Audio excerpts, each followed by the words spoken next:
میں اس ملک میں کرپٹ لوگوں کو جیلوں میں ڈالوں گا. کسی کرپٹ آدمی کو میں نہیں چھوڑنے لگا. You are selected prime minister. کٹیاں دیتے ہیں اور دھمکیاں دیتے ہیں کہ ہم پوری اپوزیشن کو جیلوں میں میں بھیج دوں گا. You are not a dictator. تم تو صرف کٹ پتلی ہو. تمہاری توڑے تو کوئی اور ہلا رہا ہے.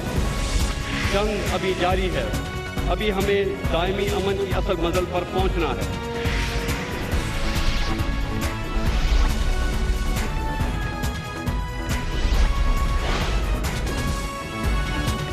آپ دیکھ رہے ہیں خبروں، تبصروں اور تجزیات پر مبنی پاکستان کا سب سے معتبر نیوز شو دنیا، کامران خان کے ساتھ. السلام علیکم، میں ہوں کامران خان. بلاول بھٹو زرداری اور فریال تالپور اس وقت اسلام آباد میں مقیم ہیں اور ایک طویل عرصے سے مقیم ہیں، مگر اسی دوران ان کے اپنے آبائی حلقوں میں، انتخابی حلقوں میں، پیپلز پارٹی کے گڑھ میں، لڑکانہ، رتھ و ڈیرو وغیرہ میں ایڈز کا مرض تیزی سے پھیلا ہے اور پھیلتا ہی چلا جا رہا ہے. صورتحال تشویشناک رخ اختیار کر چکی ہے اور اس تشویش میں مزید اضافہ ہوا ہے، کیونکہ ورلڈ ہیلتھ آرگنائزیشن نے اب کہا ہے کہ یہاں کی صورتحال کی سنگینی میں مزید اضافہ ہوا ہے اور اس کی وجہ یہ ہے کہ یہاں پہ دواؤں کی کمیابی ہے، دوائیں مل نہیں ہیں. حکومت سندھ جو ضرورت ہے دواؤں کی وہ پوری نہیں کر پا رہی ہے اور یہ اب پاکستان کے لیے ایک بہت بڑا چیلنج بن چکا ہے. انہوں نے کہا، یعنی کہ WHO نے اپنی اس رپورٹ میں کہا ہے کہ 324 افراد کو دوائی دی جا رہی ہے، جبکہ ادویات کے موجودہ اسٹاک سے صرف 240 بچوں کی کا صرف 1 ماہ تک علاج ممکن ہے اور ضرورت تقریباً 350 بچوں کو ایک طویل علاج کی ضرورت ہے اور دوائیں اویلیبل نہیں ہیں. WHO نے اس سلسلے میں ایک اس سے ریلیٹڈ ایمرجنسی کا بھی اعلان کیا ہے. ان کا کہنا یہ ہے کہ صورتحال ایک ایمرجنسی کی سچویشن ہے، اسی لیے ضروری ہے کہ بلاول بھٹو زرداری، یقیناً سیاست اپنی جگہ ہے مگر یہ انسانی مسئلہ ہے، ان کے صوبے میں جہاں ان کی حکومت ہے اس کا مسئلہ ہے، ان کے اپنے گھر کا مسئلہ ہے اور مسئلہ ہے سینکڑوں بچوں کا، سینکڑوں دوسرے لوگوں کا جو ایڈز کا شکار ہو چکے ہیں اور اب وہاں پہ حکومت سندھ ان کو دوائیں نہیں دے پا رہی ہے. WHO کہتی ہے کہ ایک ایمرجنسی سچویشن ہے.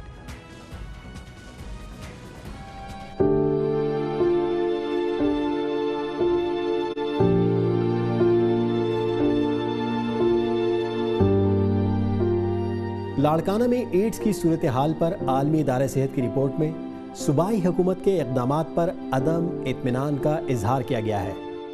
رپورٹ میں زور دیا گیا ہے کہ متاثرہ علاقوں میں فوری اسکریننگ کا انتظام کیا جائے. ایڈز کے ٹیسٹ کے لیے عالمی معیار کے مطابق ٹیسٹنگ کٹس اور ایڈز سے بچاؤ کی دوائیں خریدی جائیں، جبکہ عوام کے لیے آگاہی مہم چلائی جائے. رپورٹ میں ایڈز سے بچاؤ اور ادویات کے لیے فنڈز کی کمی کا ذکر بھی کیا گیا ہے اور کہا گیا ہے کہ موجودہ صورتحال میں فوری طور پر $15 لاکھ کی ضرورت ہے، لیکن عالمی ادارہ صحت کے پاس صرف $2 لاکھ موجود ہیں. رپورٹ کے مطابق حکومت کے پاس اس وبا سے نمٹنے کی کوئی حکمت عملی نہیں ہے، جبکہ معیاری ٹیسٹنگ کٹس نہ ہونے کی وجہ سے مشکلات کا سامنا ہے.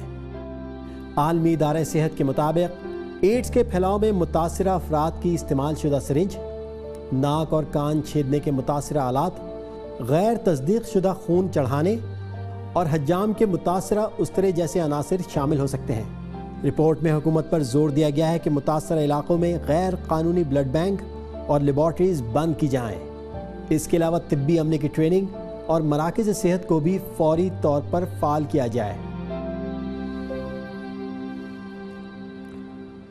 یہ تو عالمی ادارہ صحت کہہ رہا ہے، مگر حکومت سندھ سے منسلک ماہرین اور سندھ میں کام کرنے والے انڈیپینڈنٹ ادارے، حکومت سے منسلک ادارے حکومت سندھ کو، پاکستان پیپلز پارٹی کو وارن کر رہے ہیں کہ یہ بحرانی صورتحال ہے، اس کو بہت ہی ٹاپ پرائرٹی پہ اولین ترجیح کے طور پہ نمٹنے کی ضرورت ہے. سندھ میں وبائی امراض بری طرح سے پھیل رہے ہیں، ایک وبائی صورتحال ہے، نہ صرف ایڈز کی بلکہ دوسرے انفیکشس ڈیزیز کی.